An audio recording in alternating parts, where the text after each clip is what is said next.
Kalim, Daf Yud Gimel, Amud Aleph. Bonjour. Nous allons prendre Bezrat Hashem 7 lignes avant la fin du Hamoud précédent. Rav, ou Rabbi Avaou, Beshem Rabbi Shimon ben Lakish. Rabbi Avaou au nom de Rabbi de Resh Lakish. Qu'est-ce qu'il a dit? Talma de Rabbi Eliezer. Quelle est la raison de Rabbi Eliezer? Qu'est-ce qu'il avait dit Rabbi Eliezer? Il avait dit, vous Rabbi Elazar, que celui qui est Magdish, donc celui qui est rend Higdesh, Yenot, Shmanim ou Veofot, donc du vin, de l'huile et des oiseaux, Imachu, les Shetrichim, il faut les vendre à ceux qui ont besoin d'apporter ce genre d'offrande, et avec l'argent, eh bien, on apportera Korbanola. D'où est-ce qu'il a appris ça? Alors, il y a un pasouk. La raison de Rabbi Elazar, Daber el Aaron vel banav. Parle à Aaron et à ses enfants. Je vous dis la suite du pasouk. Ishisha shayakriv korbano lechon idrechem v'nidvotechem. Celui qui va apporter toutes sortes de korbanot. Et après, la Torah continue. Shayakriv l'Hashem leola. Il apportera pour Hashem leola comme ola. Donc, qu'est-ce qu'on apprend ici? Que lorsque ce n'est pas clair, eh bien, c'est un ola. Il n'a pas dit clairement, c'est certainement un ola, parce que l'ola, c'est ce qu'il y a de plus kadosh. Donc la personne veut toujours avoir le plus de mérite. Akol, karev, ola.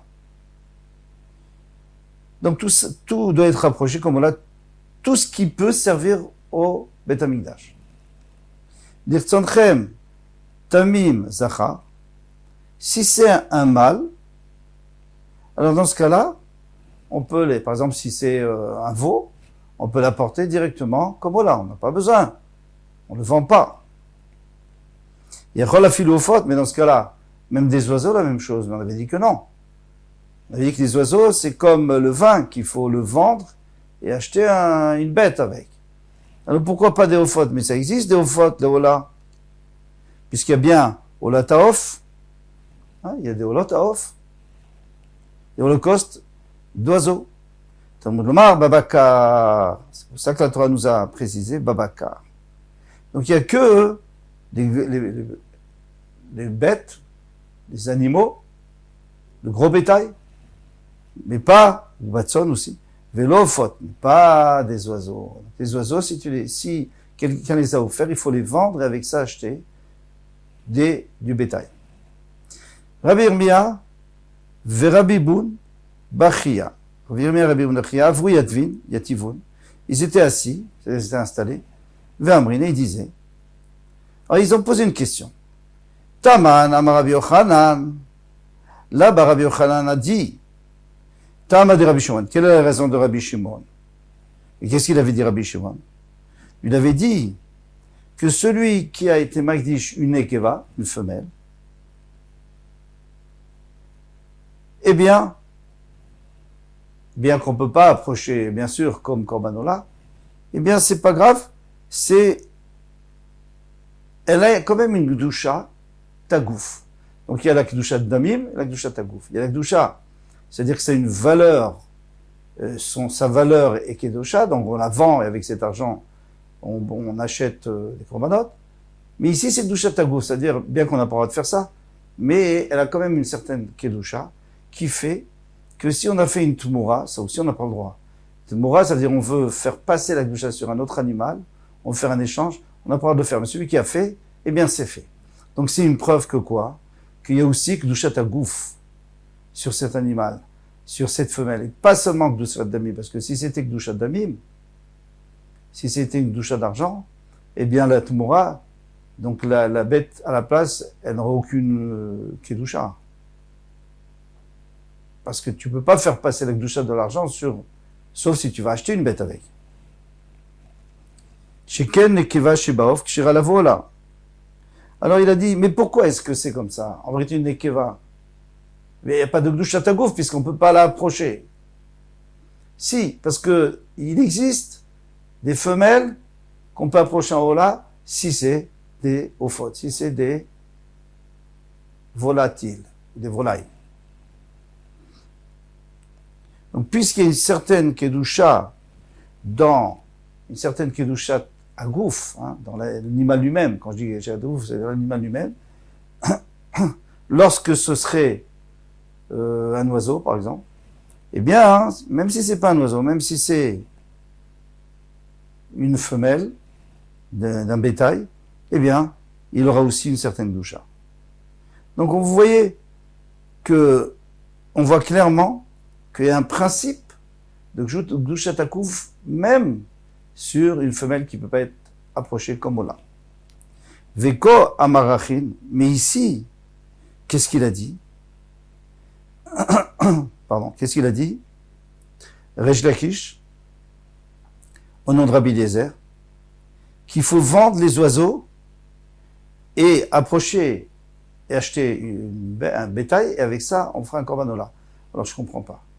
Si déjà une femelle qui n'a aucun intérêt, qui ne peut pas être approchée en haut là, attention, écoutez bien, qui ne peut pas être approchée en haut là, elle a une certaine gdushat tagouf. Pourquoi? Parce que si c'était un oiseau, ça aurait pu être approché comme là. Alors maintenant, si moi j'ai sanctifié un oiseau, alors à plus forte raison que lui-même il devrait avoir une gdushat tagouf. Et s'il a une gdushat tagouf, je peux pas le vendre. Pourquoi je peux pas le vendre? Parce que tout animal qui a une kedusha dans son corps, qui est lui-même sain, je peux pas le vendre tant qu'il n'y a pas eu de moum, tant qu'il n'y a pas de défaut. Alors si c'est un animal, il n'y a pas de problème, il peut avoir un défaut. Mais un oiseau, il n'y a pas de défaut pour les oiseaux. Donc, on ne pourra jamais enlever la Kedushat Hagouf. Alors, comment peux-tu dire qu'on peut le vendre pour acheter du bétail? Donc, tu te contredis. Ah, mais c'est pas la même personne. Une fois, c'est son Rabbi Shimon, une fois, c'est son Rabbi Eliezer. Mais puisqu'ils n'ont pas précisé, c'est-à-dire que tout le monde est d'accord avec le principe. Donc il y a deux principes qui se contredisent. Est-ce qu'il y a une Kedushat Hagouf ou il n'y a pas de Kedushat Hagouf dans cet oiseau que j'ai approché ou dans ce vin? C'est sûr que non, puisqu'on peut le revendre. Et dans les mlachot, dans la farine non plus, mais même dans les oiseaux, eh bien, il ne devrait pas y avoir de Kedushat Hagouf. Alors dans ce cas-là, pourquoi ça pourrait faire une tmoura s'il n'y a pas de Kedushat Hagouf? En Arabie aussi, alors on tourne la page, en Arabie aussi. Qui a Moi, j'ai répondu, j'ai trouvé une réponse. J'ai trouvé une parade. Qu'en réalité, il n'y a pas de Kedushat Hagouf. Pourquoi?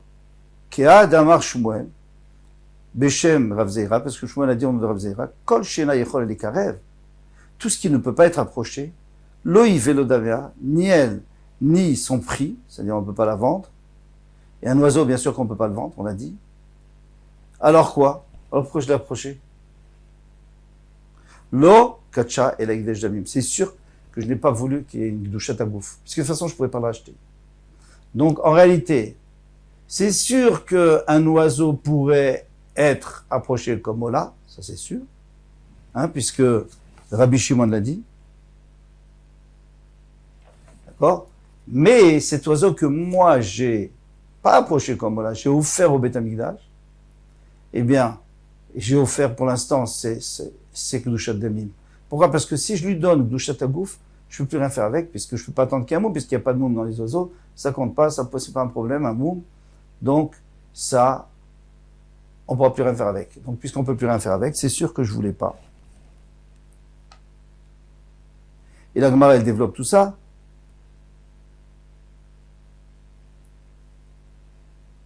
Donc, le Kacha et la Hekdesh Damim. Il n'y aura que le Hekdesh, la Kedushat Damim, d'argent. Va Tamrat Yaout, et toi tu m'as dit que c'était juste, c'était bien ce que j'avais dit. Pourquoi? La Krivonata Yachol. L'approcher, tu peux pas l'approcher. Dire, va Bakar Velo Avofot. Il y a écrit Bakar. Bakar, c'est-à-dire le gros bétail. S'il a offert du gros bétail, bien sûr qu'on l'apporte directement sur l'iceberg en tant qu'Ola. Mais pas le Ofot. Parce qu'il n'a pas, c'est pas, par exemple, un off qui a été prévu pour être approché. Livre d'auto, le racheter, tu peux pas. Chez un lof pidion, parce qu'on peut jamais racheter un oiseau qui est kadosh, puisqu'il peut pas avoir de monde. Les fumken, c'est pour ça qu'on est obligé de dire, l'okitchel avec Kedushat Damim, quand il a sanctifié, c'était que Kedushat Damim, et puisque c'est que Kedushat Damim, donc, c'est pour ça qu'on peut le revendre. Et ça n'a aucun rapport avec le principe de Rabbi Shimon. Alors, je rappelle une marloquette qu'on avait vue. Donc, Rabbi Shimon Stam, Rabbi Shimon, on avait compris que lui, il dit que si j'approche, si j'offre un korban, donc nekeva, femelle, pour un hola, eh bien sûr qu'on ne peut pas l'approcher en tant qu'hola, mais on peut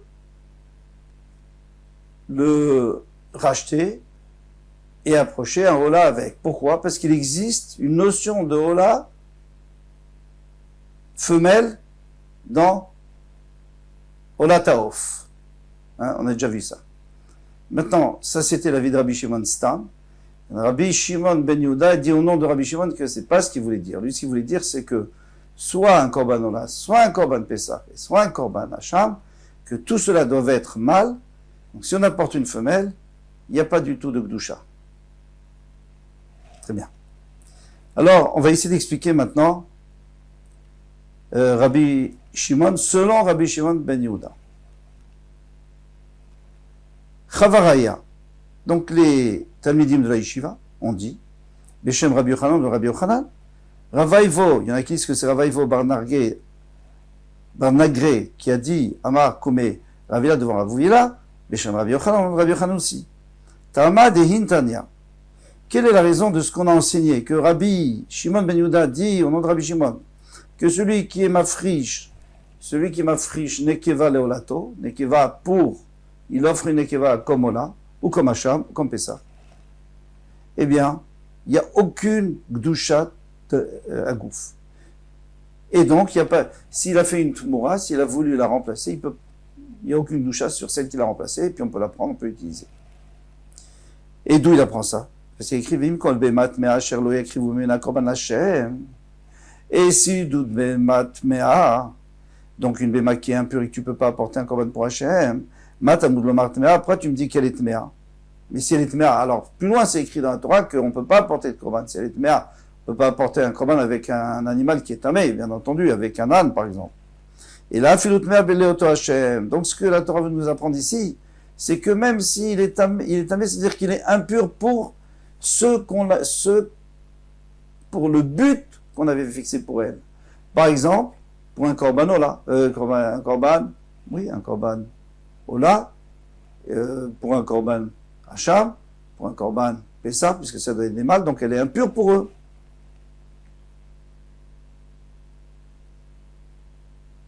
Très bien. Alors ça, c'est sa raison. Donc ici, il apprend que soit ola, soit hacham, soit Pessah, il n'y a pas de Kedusha, Tagouf. Et il n'y a pas de Tumra non plus. Vekashia beda, aktiv ve'emid ve'erich. Pour ça, il y a besoin de nous écrire dans le pasouk. Ve'emid ve'erich. On ne comprend pas.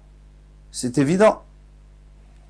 Puisque ça ne peut pas être apporté en Korban Sas. Donc c'est Kedusha Damim, c'est Kedusha Damim, donc on ne peut pas faire de Tumra. Donc je n'ai pas besoin du pasouk pour ça. Ça, c'est une question. Et la Gemara continue. On n'a pas de réponse. Rav Zeira, Beshem Rabbi Eliezer. L'homme marqué, lui il n'a pas dit comme ça. Rabbi Zeira, il a donné un autre pshat. Avec ce pshat, on va comprendre. Et là, Vim kol behemat mea, toute behemat mea, asher lo yakrivu mimena korban Hashem, qu'on peut pas apporter avec laquelle on ne peut pas apporter un korban. Kol she'enarou ilikarev, lokan velo mevakom acher. Toute chose, toute béma qu'on ne pourrait jamais apporter de toutes les manières, ni ici, ni autrement, pas comme on vient de dire, on ne peut pas l'apporter pour le but qui s'était fixé, même s'il peut l'apporter nulle part, et no set moura, eh bien, il ne peut pas faire de tmoura. Yatsa nekeva, leola. Alors, il faut exclure la nekeva, leola. Pourquoi? Afal piché na reuya, lekarev kan, puisque bien que tu ne peux pas l'approcher ici, bien sûr, une nekeva, on ne peut pas l'approcher au là. Mais on peut l'approcher dans un autre endroit, ou dans l'endroit, dans Ola Taof. Donc c'est pour ça que lui dit que Ola, oui. Alors ça, c'est pas Rabbi Shimon ben Yehuda, Rabbi Shimon, c'est Rabbi Shimon tout court. Rabbi Aboun, Rabbi Boun, Baoun Kome Rabbi Zeira, ils ont demandé devant Rabbi Zeira, Area Rovea Ve'anirva, Shenan Ruyin Lekarev Lokan Velo Bemakom Acher, vous êtes d'accord qu'une bête qui est allée avec un homme, eh bien, elle est psoula, complètement. La Torah le dit. Alors, dans ce cas-là, tu peux ni l'approcher ici, ni dans un autre endroit, et à aucun moment elle serait mouteret. La reine, c'est une tmoura, et pourtant on peut faire une tmoura avec. On peut, c'est-à-dire on n'a pas le droit, mais si on a échangé contre une autre bête, la doucha, elle va sur l'autre bête. Alors tu vas me dire que non, tu me dis que s'il n'y a aucun moyen de l'approcher, eh bien, il n'y a pas de tmoura. À Marlon, il leur a dit, Afani lo amarti et là, tmea mamash. Mais non, j'ai jamais dit ça. Moi, je parle d'une béma vraiment tmea. Une béma qui est vraiment tmea. Ça veut dire que c'est un âne, par exemple, un chameau. Mais je suis d'accord avec vous que si on pouvait l'approcher dans un autre endroit, et d'une autre manière, c'est-à-dire si elle n'était pas allée avec un homme, je suis d'accord avec vous que dans ce cas-là, il y a une doucha. Et kashia bedakti ve'emid ve'erir. Et c'est caché parce que dans ce cas-là, est-ce que c'est nécessaire de nous dire que ve'emid ve'erir, c'est-à-dire que le Kohen il va l'évaluer pour le racheter. Mais si tu me parles d'une bématmea, alors j'ai pas besoin, j'ai un autre endroit qui en parle déjà. Donc ça marche pas ton système. Alors, ça aussi, ça reste betsa et chiyun, ça reste en kushia. Halachahe matnitin. Alors, on achetait du vin, des solettes, de la farine, de l'huile pour accompagner les corbanotes. Eh bien, on fixait un prix tous les mois. Une fois par mois, on fixait un prix par rapport au prix qui était au cours du jour. Et on gardait ce tarif pour tout le mois. Maintenant, quand la Mekabel Alav, et qu'est-ce qui se passait si plus tard on voyait que ça avait baissé, le prix avait baissé, donc il fallait qu'il baisse, le vendeur devait baisser. Mais si le prix avait augmenté, eh bien c'était toujours à l'avantage du Beth Amikdash et on achetait au prix qu'on avait fixé au début du mois. Quand la Mekabel Alav et Sapex Latot, Me'arba, tout celui qui, même au début de l'année déjà, ici on parle, au début de l'année, on lui avait donné de l'argent, le Beth Amikdash avait donné pour de l'argent en avance pour acheter de la farine pour les menachot, mais arba, ça veut dire qu'on pouvait avoir 4 séines pour un séla. Maintenant, ça a augmenté, les prix ont augmenté. Donc, on peut avoir que 3 séines pour un séla. Yesapek, mais arba, il est obligé de donner 4. Il est obligé de donner comme on avait fixé au début. Maintenant, Michalosh, si au début c'était cher, on pouvait avoir que 3. Vermdou Merba, et maintenant on peut avoir 4. Eh bien, il s'appelle que Merba, il doit donner le plus. Il doit donner toujours à l'avantage du Beth Amikdash, c'est-à-dire 4. Shiad Ekdesh Alel, il y en a parce que la main du Ekdesh est dessus. Alors c'est très logique, puisqu'on a payé au début de l'année, eh bien lui, cet argent, il a fait fructifier. Alors, ça ressemble un peu à Ribit, mais c'est seulement peut-être Midera Banan, les Chachamim, mais n'ont pas interdit pour le Beth Amikdash. Et même ça, c'est pas sûr. Im itlia solet, itlia lo. Maintenant, imaginons qu'il y ait des vers qui sont trouvés dans la farine, parce qu'elle a traîné. Eh bien, c'est lui qui perd. Qui? Le vendeur. On lui rend cette farine et il nous donne une nouvelle farine. Et si le vin a tourné, c'est lui qui perd. Et non, mais Kabel Maotav, il ne reçoit pas son argent. Ça ne veut pas dire qu'il ne reçoit pas son argent, c'est-à-dire qu'il ne peut pas utiliser son argent. Jusqu'à ce qu'on ait mis sur le misberg et que ça, c'est que le misberg est agréé. À ce moment-là, on sait que c'était bon, que son produit était bon. Et tant qu'on n'a pas approché, il ne peut pas utiliser son argent. Parce qu'il doit peut-être le rendre. Tané, Beshem Rabbi Shimon, mais Rabbi Shimon, nous dit que Rabbi Shimon n'est pas d'accord avec ça. Il dit, ils peuvent tout de suite utiliser leur argent vers Kohanim, Zrizim, parce que les Kohanim sont Zrizim. Quand ils les achètent, ils font tout de suite. Ils n'attendent pas que ça tourne. Donc ça ne va pas tourner. Et si ça arrive, alors vraiment, c'est pas de sa faute dans ce cas-là. C'est un cas de force majeure. Et il n'a pas responsable. Adranana, Perekatrouma. Donc, on a fini le Perekatrouma, on commence Halacha Aleph. Matnetin, la Mishnah. Et Noem Amemunim, Shayub Amigdash. Donc on parle du deuxième Beth Amikdash. Au deuxième Beth Amikdash, il y avait des responsables, au premier aussi, mais on parle du deuxième. Et Rabbeinu Akadosh nous rapporte les noms des responsables au Beth Amikdash. Yochanan ben Pinchas, Yochanan le fils de Pinchas, à la Chotamot. Il faut savoir que dans la Gemara, il y aura une marloquette pour savoir est-ce que on parle de la première génération ou alors dans toutes les générations. La première génération du Beth Amikdash Sheni, du deuxième Beth Amikdash, ou dans toutes les générations, on en prend un par-ci, un par-là. Ou alors c'est que la première génération, on les prend tous. Alors, on verra ça plus loin. Yochanan ben Pinchas à la Chotamot. Et si vous me dites qu'on parle de la première génération, et les autres générations, qu'est-ce qu'on fait? Alors le Gaon de Vilna, il dit que ils avaient gardé le même nom. C'est-à-dire, si le premier c'était Yochanan ben Pinchas, eh bien, tous ceux qui s'occupaient de sa responsabilité, dans les autres générations, ils avaient le même nom. Comme le pharaon, il y a eu des dizaines de pharaons, chacun qui montait au pouvoir, il s'appelait pharaon. La même chose à Avimelech, il y en avait plusieurs, le père, le fils, le petit-fils, ils s'appelaient tous Avimelech. Alors on continue. À la Chotamot. Chotamot, c'est-à-dire sur les bons d'échange. C'est-à-dire, quelqu'un vient au Beth Amikdash, il achète, il a besoin de vin pour accompagner son korban, ou de farine, ou d'huile. Eh bien, il l'apporte pas avec lui, parce que s'il vaut mieux acheter au Beth Amikdash, là-bas c'est sûr que c'est pur, il n'y a pas eu de problème. Donc il l'achète, mais il donne l'argent, on lui donne un bon d'échange, et avec ça il va chez le prochain, et il prend son produit. Donc, le responsable de Chotamot, c'était Yochanan ben Pinchas. Achia, c'était le responsable de la Netzachim. C'est lui qui fournissait contre le bon d'échange les Netzachim. Les Netzachim, encore une fois, c'est tout ce qui accompagne le korban, le vin, la farine et l'huile. Matthias ben Shmuel à la Payasot, c'est lui qui était responsable du tirage au sort pour savoir il y avait 4 qui étaient tirage au sort, pour savoir qui allaient être les Kohanim qui allaient prélever la cendre le matin.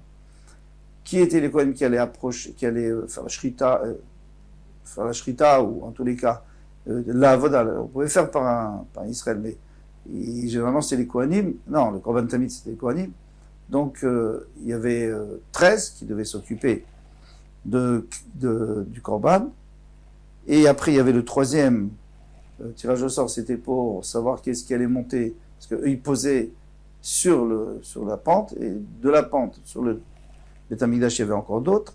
Et le quatrième, c'est qui allait approcher le Ktoret. Eh bien, lui, c'était le responsable Matthias ben Shmuel. Ptachia à la Kinin. Ptachia, il était responsable des Kinin. C'est quoi les Kinin? C'est les oiseaux que, par exemple, le Zav, la Zava, la Yoledet, doivent apporter. Donc, ils donnaient de l'argent, ils mettaient de l'argent, et on apportait les oiseaux pour eux. Tachia Zéou Mordechai. En fait, c'était Mordechai, qu'on connaît, le Mordechai Hatzadik. Donc lui, c'était la première génération, puisque il est monté Beth Amikdash. Et lui, pourquoi est-ce qu'il était nommé? Tachia Shayapoter Dvarim Vedorshan. Eh bien, il était capable d'ouvrir les paroles des femmes qui apportaient, et ces femmes, elles venaient de n'importe où, donc elles pouvaient parler n'importe quelle langue, et lui, il connaissait les 70 langues. On sait, c'était l'Av Beddin, il connaissait les 70 langues, donc il pouvait expliquer, on verra plus loin dans la Gemara, que souvent, c'était compliqué, parce que chaque langue évolue avec le temps. Et dans chaque pays, il y a plusieurs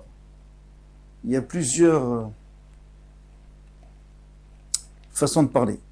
Veodea, Beshivim Leshon, il connaissait les 70 langues. Ben Achia, Al-Kholimen, Ben Achia, lui, c'était le docteur qui guérissait les Kohanim, alors de n'importe quelle maladie, mais il y avait surtout des problèmes digestion. Nechonia, Chofer Shichin. Nechonia, lui, c'est lui qui était responsable de creuser des puits pour que les gens qui montent au Beth Amikdash puissent boire sur le chemin. Gevini, Kérouz, Gevini, lui qui a annoncé, voilà, maintenant c'est le moment de commencer, de faire le Korban Tamid, etc. Ben Gever, Aninat Sharim, Ben Gever, il s'occupait de fermer, il était responsable de fermer les portes, et le soir il ouvrait les portes de Beth Amikdash le matin. Ben Bevaï Mounela Pakia, c'est lui qui était responsable des mèches pour la Ménorée et aussi pour Simchat Beth HaShoeva. Et les mèches, c'était pas évident, il fallait savoir exactement la taille, etc. Ben Arza, à la tzilzal. Ben Arzal avait fait une cymbale, et quand il tapait avec sa cymbale, les Lévim commençaient à chanter. Ou grâce Ben Lévi à la shir, puis c'était le chef d'orchestre. Et quand on a des Lévim qui chantent, il faut bien les diriger. Bet Garmou, Al-Masé Lechem Apanim, Bet Garmou, c'est eux qui étaient responsables du Lechem Apanim. Vous voyez, les 12 pains, qu'on mettait sur le Shulchan. Bet Aftina, ça Masé Aktoret, Bet Aftina, c'était sur le Ketoret. Fabriquer le Ketoret, c'était pas évident. Et Lazare à la Parochet, et Lazare lui était responsable de changer les rideaux quand ils étaient abîmés et de les fabriquer. Ou Pinchas Amalbish, Pinchas sur les habits des Kohanim.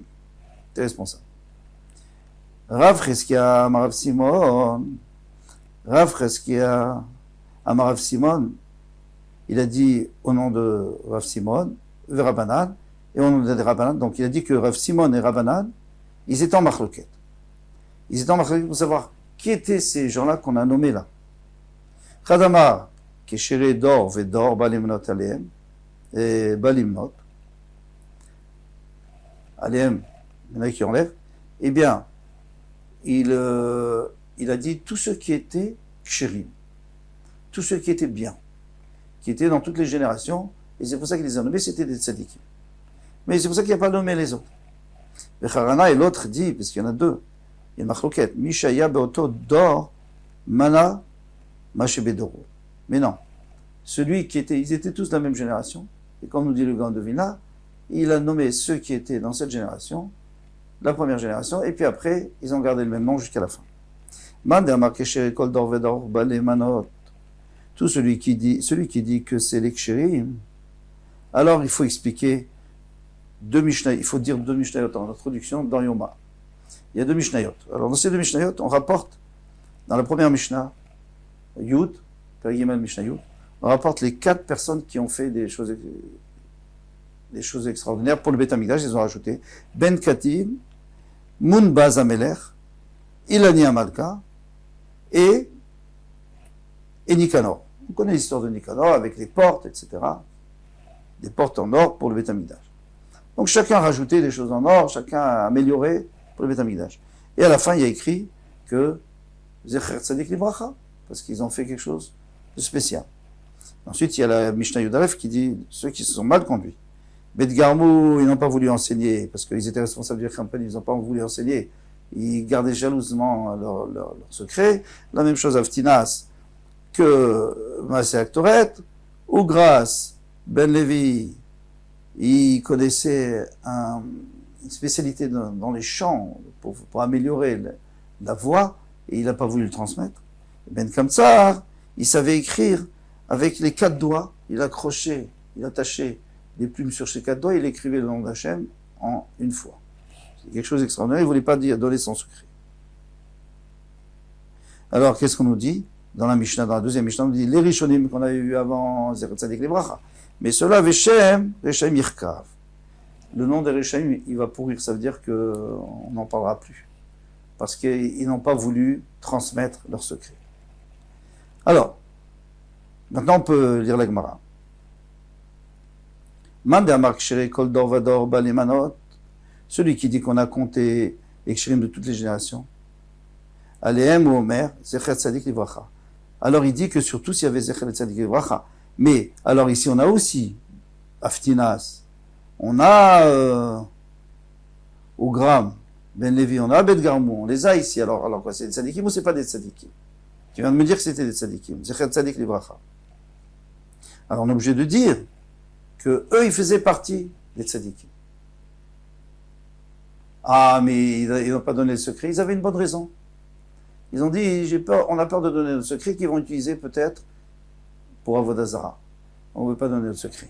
Mais Ben Kamtsar, quand on a dit dans la deuxième Mishnah que Shem Reshaim Yirkav, que les Reshaim va pourrir, on parlait sur Ben Kamtsar, parce que lui, il n'est pas nommé ici, il ne fait pas partie des Ksherim, parce que lui, il n'a pas donné de raison. Lui, il était comme ça, il était égoïste. Mais celui qui dit que celui qui était dans cette génération, il a nommé ceux qui étaient dans sa génération, et puis après, comme dit le Gaon de Vilna, tous les autres avaient le même nom. Alors sur ces 4-là, oui, en effet. C'est pas des kshérim.